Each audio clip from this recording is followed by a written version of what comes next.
Kan Nabi itu menggilir istri-istrinya malam.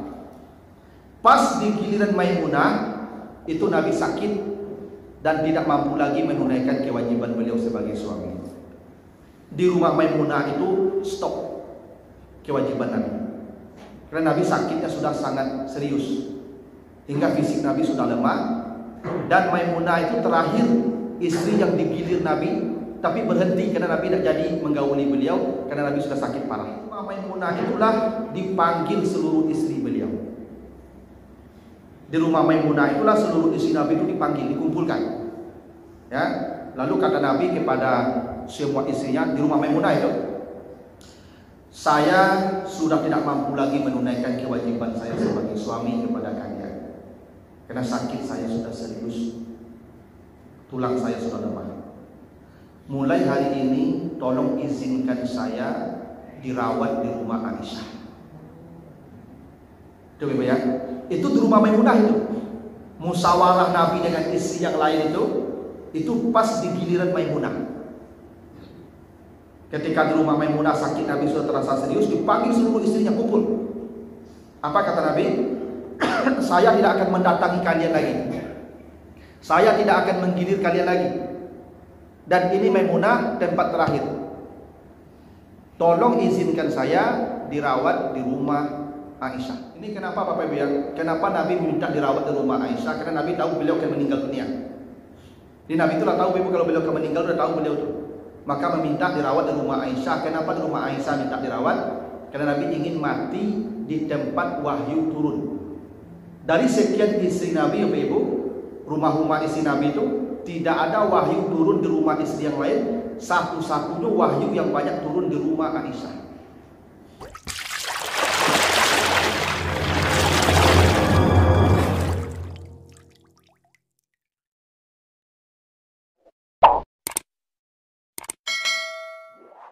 Assalamualaikum warahmatullahi wabarakatuh. Alhamdulillahirabbil alamin. Wassalatu wassalamu ala asyrofil anbiya'i wal mursalin wa ala alihi wa ashabihi ajma'in.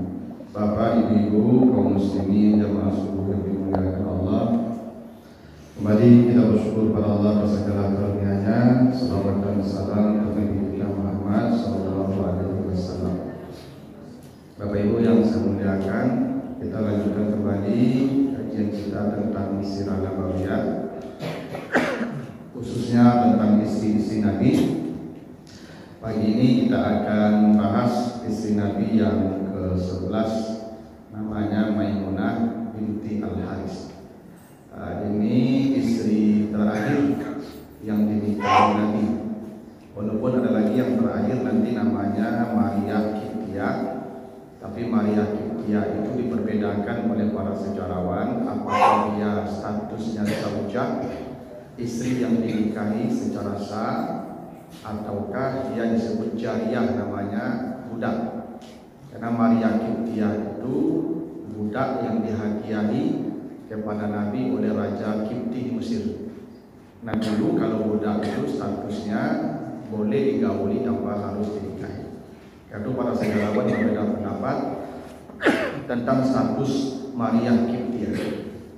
Tapi yang disepakati istri terakhir yang dinikahi Nabi itu adalah Maimunah binti Al-Haris. Sebelumnya kita sudah bahas ada 10 ya. Pertama Khadijah, yang kedua Sauda, yang ketiga Aisyah, yang keempat Hafsah, yang kelima Zainab binti Huzaimah, yang keenam Zainab binti Jahsi, yang ketujuh ada Ummu Salamah, yang kedelapan ada Juwairiyah binti Haris, yang kesembilan ada Safiyah, lalu kemudian ada siapa lagi Ibu? Ya, Ummu Habibah ya, ada 10. Nah sekarang kita akan bahas yang ke-11, yaitu Maimunah binti Al-Haris. Nah, Maimunah binti Al-Haris Ibu, itu nama aslinya Barrah, nanti diganti Nabi setelah menikah dengan Maimunah. Maimunah ini dinikahi Nabi tahun ke-7 Hijriah. Tahun ke-7 Hijriah. Dan Maimunah ini lahir 29 tahun sebelum hijrah. Itu artinya ketika dinikahi Nabi usia Maimunah itu sekitar 36 tahun. Jadi beliau lahir 29 tahun sebelum hijrah. Beliau dinikahi tahun ke-7 setelah hijrah. Ya, Maimunah binti Al-Haris ini bapaknya namanya Haris bin Hazan Al-Hilali. Ibunya bernama Hindun binti Auf. Maimunah ini beliau punya saudara perempuan ada beberapa. Pertama kakaknya namanya Lubabah Al-Kubra. Lubabah Al-Kubra ini nanti menikah dengan Abbas paman Nabi. Ya, lalu kemudian lahirlah anak namanya Ibnu Abbas. Jadi Ibnu Abbas itu keponakan Maimunah. Karena Maimunah itu punya saudara namanya Lubabah Al-Kubra. Lubabah Al-Kubra ini nanti menikah dengan Abbas paman Nabi. Nanti yang menikah yang menjadi comblang menikahnya Maimunah dengan Nabi itu adalah paman Nabi ini, Abbas dan istrinya Lubabah Al-Kubra namanya. Makanya Ibnu Abbas itu dalam sebuah hadis Sahih Bukhari pada bercerita, saya tidur di rumah bibi saya, bitu ya bi baiti khalati Maimunah. Saya tidur di rumah bibi saya Maimunah. Jadi Ibnu Abbas dulu waktu dia masih kecil sering tidur di rumah bibinya Maimunah, istri Nabi. Nah katanya saya lihat Nabi salat malam. Lalu saya ikut salat malam berdiri di samping kiri Nabi. Lalu setelah saya takbir, Nabi memegang kepala saya dan menarik kepala saya sampai saya berdiri di samping kanan Nabi. Itu hadis itu diriwayatkan oleh Ibnu Abbas ketika beliau tidur di rumah bibinya Maimunah. Jadi dasarnya Bebo, kalau salat berjamaah, kalau imam dan makmumnya berdua, imam satu, makmum satu, maka makmum berdiri sejajar di samping kanan, tidak di samping kiri. Ya, dan itu juga menjadi dalil salat malam atau tahajud boleh berjamaah dilakukan. Itu hadis dari Ibnu Abbas, dan itu hadis diceritakan ketika Ibnu Abbas tidur di rumah bibinya Maimunah. Ya, jadi Ibnu Abbas itu namanya Lubabah Al-Kubra. Lalu Maimunah punya saudara lagi namanya Lubabah Sughra. Jadi orang Arab tuh gampang kasih nama apa itu. Kalau yang tua namanya Lubabah Kubra, Lubabah Gaib. Kalau nekete dia bungsu Lubabah Sughra gitu. Nah, Lubabah ketek gitu kan. Jadi hemat pakai nama itu ya, ada banyak-banyak kantornya. Ya, kakaknya Lubabah Kubra, adiknya Lubabah Sughra. Nanti Lubabah Sughra ini menikah dengan Walid bin Al-Mughirah. Nanti punya anak lagi namanya Khalid bin Al-Walid. Nah, jadi Khalid bin Walid itu kemenakan juga dari Maimunah. Karena Maimunah punya saudara perempuan namanya Lubabah Sughra, menikah dengan Walid bin Al-Mughirah. Nanti Lubabah Sughra ini melahirkan anak namanya Khalid bin Walid. Lalu juga ada saudara seibu dari Maimunah ini namanya Asma binti Umaysh. Jadi Asma binti Umaysh nanti menikah dengan Ja'far bin Abdul Muthalib paman Nabi. Ya, jadi menantu Hindun binti Auf ini menantunya orang-orang hebat. Ya, yang paling tua menantunya Abbas paman Nabi, lalu kemudian Nabi menantunya, lalu kemudian Ja'far itu paman Nabi, kemudian itu Al-Walid bin Al-Mughirah. Walid bin Al-Mughirah itu dari Bani Makhzum. Itu juga Bapak Ibu salah satu alasan kenapa Nabi menikah dengan Maimunah. Salah satu alasannya untuk mendekati Bani Makhzum. Sebab Bani Makhzum ini Bapak Ibu kabilah yang memiliki pengaruh besar di kalangan bangsa Arab, bangsa Quraisy. Itu kenapa beberapa saat setelah Nabi menikah dengan Maimunah, itu Khalid bin Walid masuk Islam. Jadi masuk Islamnya Khalid bin Walid ini, yang ini panglima tangguh Bapak Ibu ya. Yang Khalid bin Al-Walid ini kalau sudah perang Bapak Ibu tidak ada yang kalah. Itu kenapa Bapak Ibu ketika di masa Umar bin Khattab itu Khalid bin Walid itu dipecat jadi panglima. Kenapa? Karena setiap memimpin perang itu Khalid dan pasukannya selalu menang, tidak pernah kalah. Hingga kalau Khalid sudah ditunjuk jadi panglima, itu umat Islam lupa dengan Allah. Mereka lupa dengan Allah. Mereka sudah yakin 100% pasti menang kalau Khalid yang memimpin. Karena itu akidah umat Islam sudah mulai bergeser tampak oleh Umar. Maka di masa Umar itu ketika di sebuah peperangan yang diutus ke daerah Persia, itu Khalid bin Walid dipecat di tengah perang oleh Umar bin Khattab agar akidah umat ini tidak rusak. Jadi Khalid dipecat itu bukan karena bencinya ke Khalid, Umar tidak, menyelamatkan akidah umat karena umat sudah mulai bergeser keyakinannya bahwa yang memenangkan peperangan itu adalah Khalid, bukan karena pertolongan Allah. Jadi Khalid bin Walid itu masuk Islam beberapa saat setelah Nabi menikah dengan Maimunah bibinya. Jadi ada pengaruh juga. Jadi Nabi menikah itu ada banyak tujuan. Ya, tidak satu tujuan Nabi menikah. Jadi menikah perempuan beberapa orang itu ada tujuan khusus. Seperti kemarin kita bicara tentang Zainab binti Jahsy. Kenapa Nabi menikah dengan Zainab binti Jahsy? Untuk menghapus hukum tradisi jahiliyah bahwa anak angkat setara dengan anak kandung. Makanya disuruh menikah ya Zaid bin Harithah dengan Zainab binti Jahsy, karena Zaid itu adalah anak angkat Nabi. Lalu bercerai Zaid, dinikahi oleh Nabi istrinya, mantan istrinya itu, untuk menghapus hukum jahiliyah bahwa anak angkat tidak sama dengan anak kandung. Jadi ada tujuan-tujuan khusus Nabi menikah dengan beberapa orang perempuan itu. Nah, menikah dengan Maimunah salah satunya itu karena Nabi ingin berdekatan dengan kabilah Bani Makhzum. Sebab kalau kabilah ini masuk Islam seperti Khalid bin Walid itu akan berpengaruh besar pada perkembangan Islam di Jazirah Arab. Nah, Bapak Ibu, Maimunah binti Haris ini sebelum menikah dengan Nabi sudah menikah 2 kali. Pertama dia menikah dengan Mas'ud bin Amr, itu kemudian diceraikan. Lalu kemudian menikah lagi dengan Abu Ham bin Abdul Uzza, ini diceraikan dan wafat. Yang kedua ini wafat, yang pertama ini bercerai. Nah, setelah suami yang kedua meninggal dunia, maka Maimunah tinggal dengan saudaranya Lubabah Al-Kubra, istri Abbas di Makkah. Jadi Maimunah ini tidak hijrah ke Madinah. Dia tidak hijrah ke Madinah, dia tetap di Makkah. Maka Bapak Ibu, beliau menikah dengan Nabi ini pada saat Umrah Qadha namanya. Di tahun ke-7 Hijrah itu terjadi namanya Umrah Qadha, Umrah pengganti. Ceritanya begini.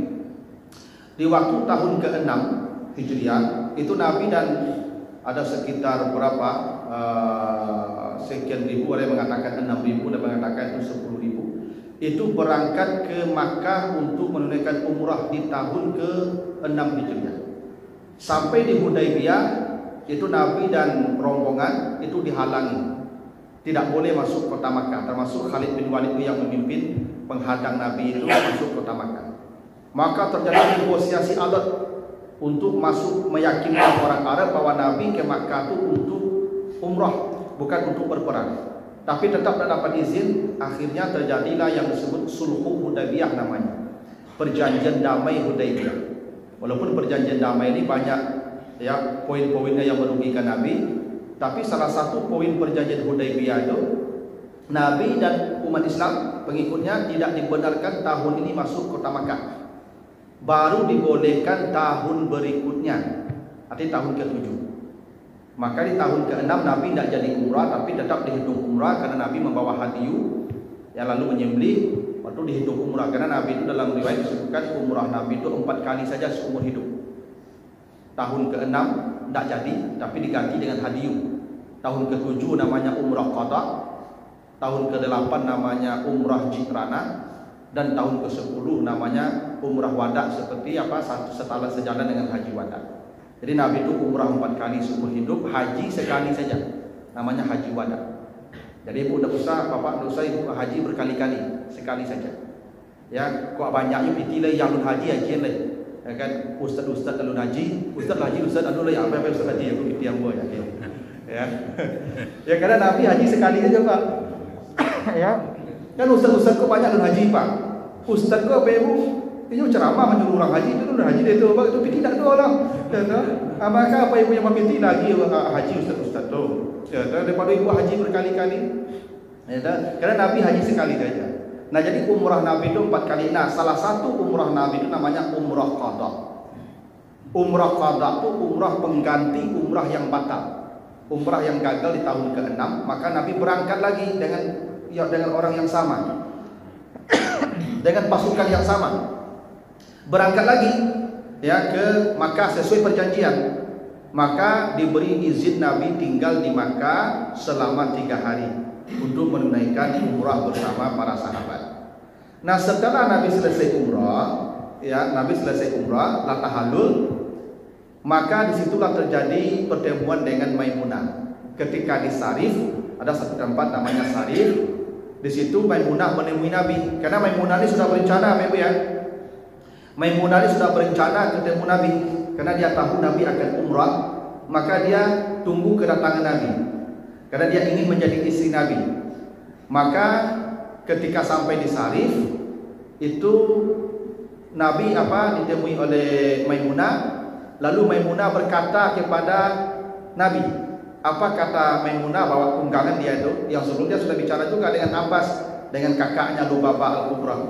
Apa kata Maimunah kepada Nabi di Sarif itu? Sarif ya, nama tempat ya di luar kota Makkah itu.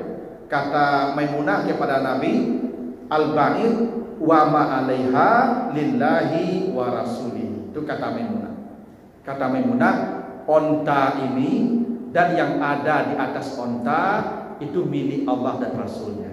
Nah, jadi Maimunah itu menyerahkan dirinya ke Nabi. Dan itu disebutkan di surat Al-Ahzab ayat 50. Bapak Ibu kalau baca surat Al-Ahzab ayat 50, itu ayat tentang Maimunah. Apa kata Allah?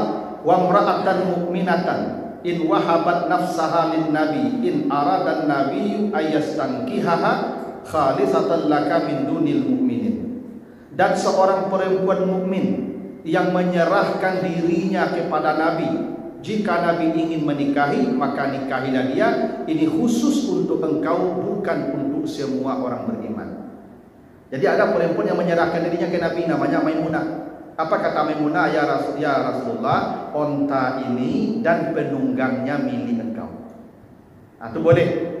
Itu hanya untuk Nabi. Ibu dan coba lo kambo besok.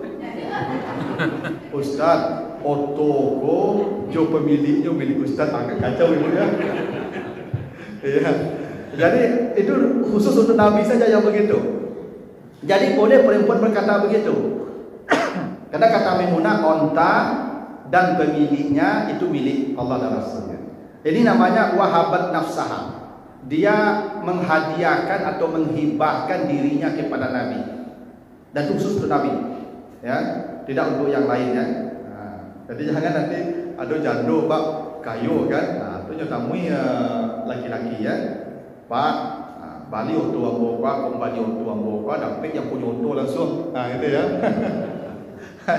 Kan ada juga begitu kan, beli mobil dapat istri.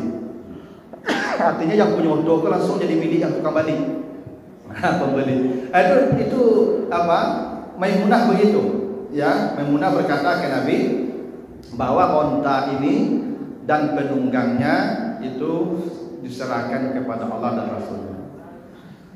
Nah, kemudian Nabi bicara dengan paman beliau Ibnu Abbas, karena itu Abbas itu ya suami kakaknya Maimunah.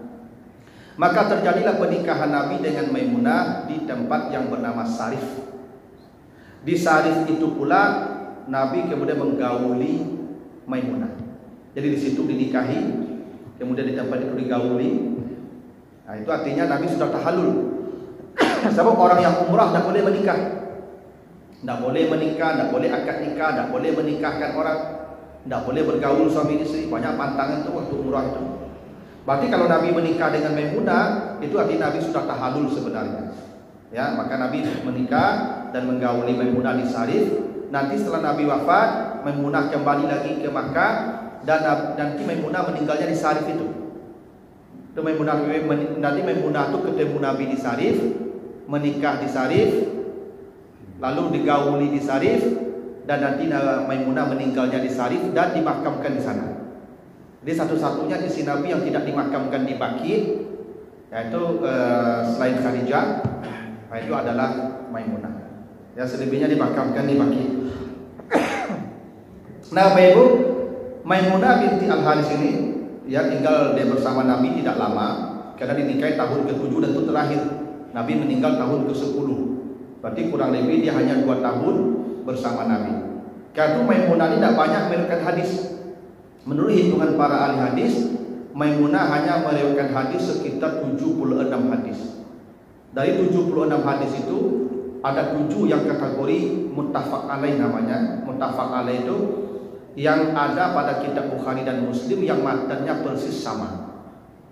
Karena ada hadis itu ada di Bukhari tidak ada di Muslim, ada di Muslim tak ada di Bukhari. Atau ada tapi matan beda. Tapi kalau ada di Bukhari ada di Muslim dan sama persis matanya 100%, itu namanya muttafaq alaih, itu hadis yang paling kuat. Nah, dari 76 hadis yang diriwayatkan oleh Maimunah ada 7 yang muttafaq alaih. Nah, di antara hadis yang diriwayatkan oleh Maimunah itu misalnya hadis tentang mandi junubnya Nabi, ya, sering mandi bersama dengan Maimunah. Karena Nabi begini berkata, tidak boleh seseorang mandi dengan sisa air mandi junub orang lain. Jadi kalau misalnya bapak ibu junub, suami istri, tu air sembe, lalu mandi ibu dulu, ju air sembe itu. Tu apa mandi? Sudah itu dengan sesuai mandi junub ibu, maka mandi bapak tidak sah, mandi ibu sah. Yang kedua tidak sah, kenapa? Karena dia mandi dengan air mustakmal. Makanya kalau ibu bapak misalnya kan bisa jadi listrik mati, ya atau PDAM mati, awak junub berdua, air sembe-nya bagi 2 air itu dulu, kandungan separuh, ibu separuh pakai, ya bisa jadi di bak, ibu mandi di bak kan. Aku ambil air dulu sebagian untuk mandi orang nomor 2. Tidak boleh mandi dengan air yang sama begitu. Sebab yang kedua mandi dengan air mustakmal begitu. Maka kalau kecuali tidak mandi junub, kalau tidak mandi junub boleh saja, ada masalah. Jadi kalau mandi junub tidak boleh orang junub mandi dari sisa ya mandi junubnya orang yang sebelumnya. Tidak boleh dia mandi dengan sisa itu. Caranya bagi 2 air itu. Atau Maimunah mengatakan ketika junub Nabi sering mandi bersama saya. Jadi kalau misalnya junub Bapak Ibu, air sembe-nya mandi berdua. Mandi berdua lah. Dia mandi berdua itu kan ya rancaknya tu ya kan bisa berasi mandi itu, bisa gosok punggung gitu. Tapi kalau seorang mandi kan gosok punggung seorang kan. Maaf kau mandi berdua lah gitu. Dah bana gaya kau mandi berdua Bapak Ibu. Itu Maimunah dengan Nabi itu gaya mandi berdua tu mah. Ya kan? Kan kalau umur 60 pun Nabi tu mah. Umur 60 Nabi itu mandi berdua dengan Maimunah tu. Kalau mandi berdua dah apa gitu. Kecil ibu gali yang buat saya mandi berdua. Ya tak apa-apa, harmonis tu. Nabi itu Ibu kalau mandi dengan istrinya ketika Maimunah mandinya berdua. Kalau makan dengan Aisyah makannya berdua pun Nabi. Ya Ibu. Makan Nabi dengan Aisyah itu sering sepiring berdua. Itu makanya kata Aisyah, Nabi itu kalau makan dengan saya sering menjilat tangan saya. Ya begitu Ibu. Nabi itu kalau makan dengan Aisyah itu sebelum cuci tangan itu Nabi menjilat tangan Aisyah dulu. Karena kata Nabi begitu, kalau kamu makan jangan cuci tangan sebelum dijilat atau dijilatkan orang. Kenapa dijilatkan orang? Karena kata Aisyah, tangan saya sering dijilat Nabi kalau makan. Ibu cobalah sekali. Cobalah, harmonis ya. Rasa pengantin baru. Apalagi kau nak bagi gigi Pak dari lain tu rasa ya. Apa enak bagi gigi itu kan cobalah ya kan. Oh, lain harmonis tu gitu. Itu Nabi begitu. Tapi saran aku ibu-ibu apa-apa kalau kau menjilik jari ibu makan dia tak cucu. Kau nampak dia cucu kan kita cucu dengan perangai makan kau ada kelamu ya. Jadi hadis tentang mandi Nabi dengan Maimunah itu hadis Maimunah. Nah begitu juga kata Maimunah di hadis yang lain, Nabi kadang juga mandi dengan sisa air mandi saya. Ini menjadi alasan para ulama mengatakan sebenarnya tidak dilarang mutlak mandi dengan sisa mandi junub orang itu. Katanya Maimunah, Nabi terkadang juga mandi dengan sisa saya. Tapi sebagian ulama berpendapat berdasarkan kritik terhadap dua hadis itu, ternyata larangan mandi junub dari sisa air junub orang itu lebih kuat. Makanya disarankan untuk tidak. Ya kalau mandi walaupun itu dibolehkan menurut sebagian, tapi yang lebih kuat untuk tidak. Itu hadisnya dari Maimunah, di mana Nabi mandi bareng bersama Maimunah. Lalu ada lagi hadis tentang Nabi tidur bersama Maimunah dalam keadaan Maimunah haid. Bintu ma'a Rasulillah wa ana haidun, tuan saya begitu. Saya tidur bersama Nabi dalam keadaan haid. Itu artinya perempuan yang haid itu boleh tidur dengan suaminya, yang tidak boleh itu melakukan hubungan seksual. Jangan pula nanti istri itu ketika haid lalu diisolasi.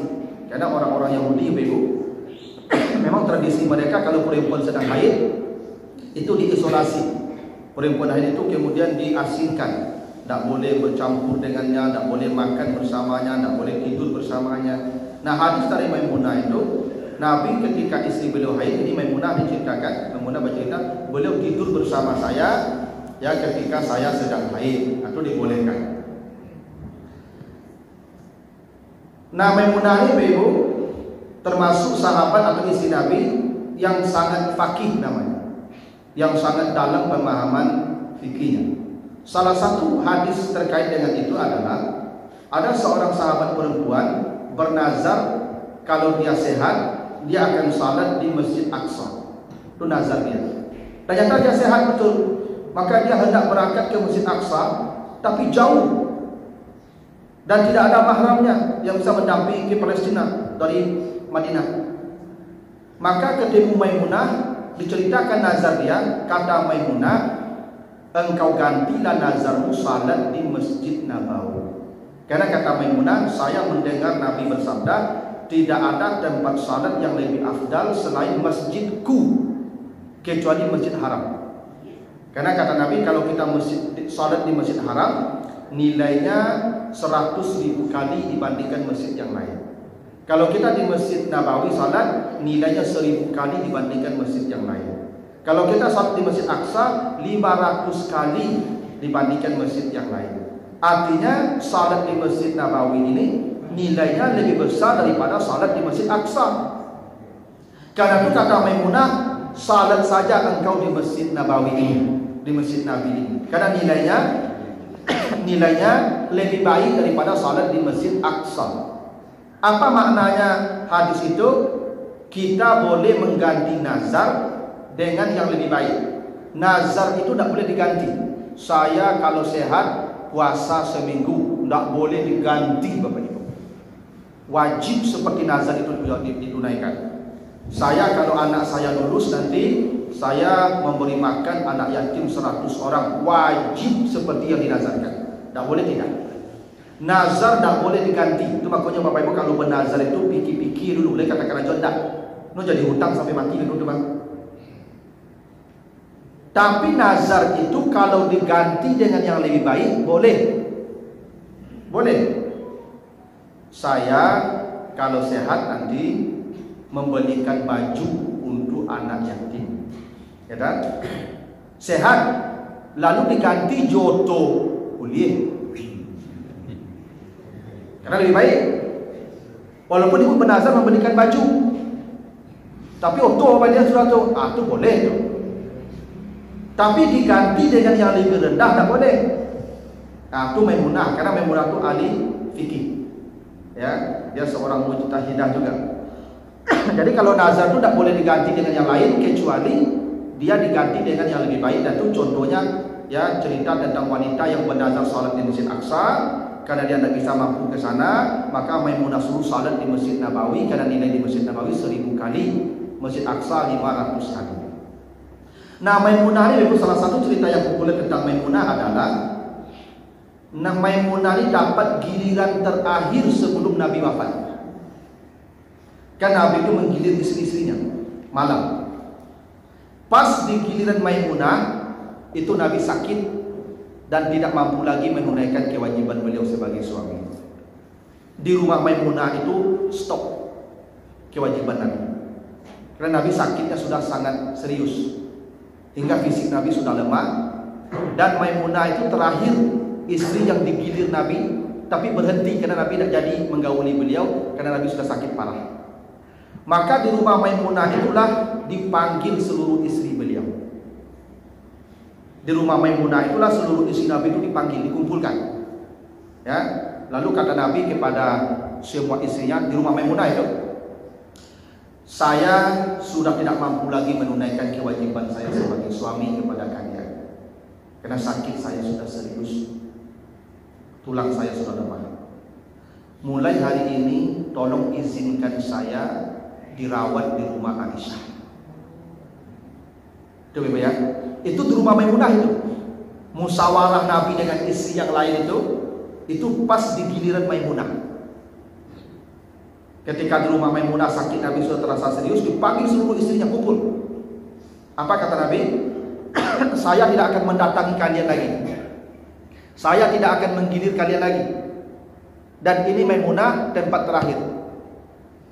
Tolong izinkan saya dirawat di rumah Aisyah. Nah, jadi memang Bapak Ibu kalau punya istri lebih dari satu, dia musyawarah Pak, berkumpul di situ Pak. Ya kan, yang lebih dari satu Pak. Memang begitu aturannya, harus adil ke istri-istri itu. Jangan isi dua Pak, ya kan, sampai malam risiko, 3 malam risiko, tak bisa lah Pak. Apa kalau isi 4 dua, 3 malam risiko, 3 malam risiko, dan sama malam ni Ustaz tempat di luar, lalu semalam ni makan lalu lah. Ya dah. Itu contohnya kalau di masa ini lalu, ya dah, tak boleh berlebih lah Pak, harus adil. Kau yang punya lebih dari satu ya, kau yang cilik mah gampang urusannya. Nah lalu ini kenapa Bapak Ibu ya? Kenapa Nabi minta dirawat di rumah Aisyah? Karena Nabi tahu beliau akan meninggal dunia. Jadi Nabi itulah tahu Ibu kalau beliau akan meninggal, sudah tahu beliau itu. Maka meminta dirawat di rumah Aisyah. Kenapa di rumah Aisyah minta dirawat? Karena Nabi ingin mati di tempat wahyu turun.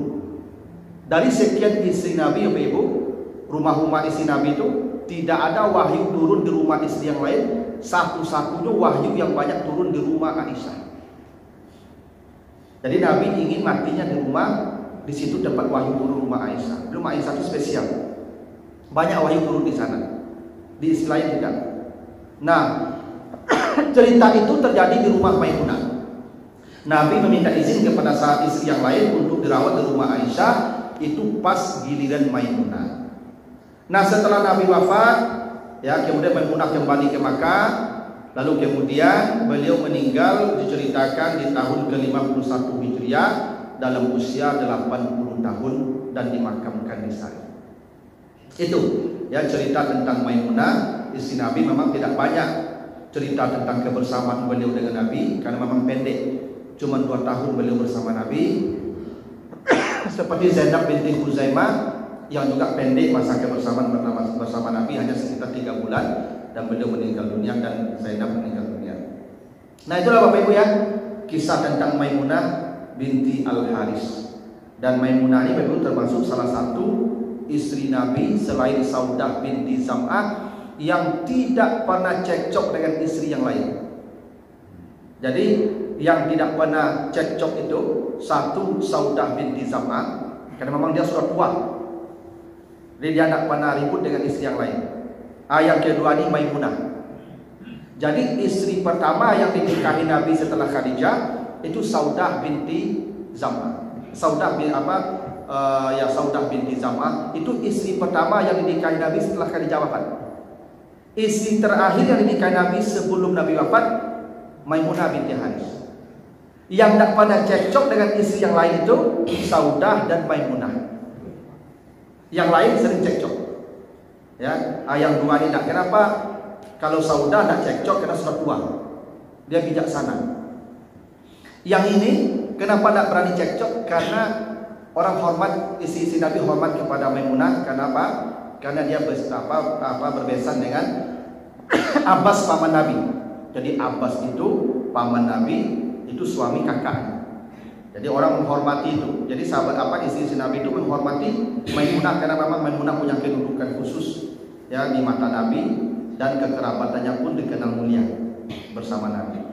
Begitu Bapak Ibu ya, cerita tentang Maimunah dan istri terakhir yang dinikahi Nabi. Ya, nanti kita bicara tentang Maria ya. Begitulah Bapak Ibu ya. Mudah-mudahan ada manfaatnya, lebih kurang mohon maaf. Subhanakallahumma wa bihamdika, asyhadu an la ilaha illa anta, astaghfiruka wa atubu ilaika. Assalamualaikum warahmatullahi wabarakatuh.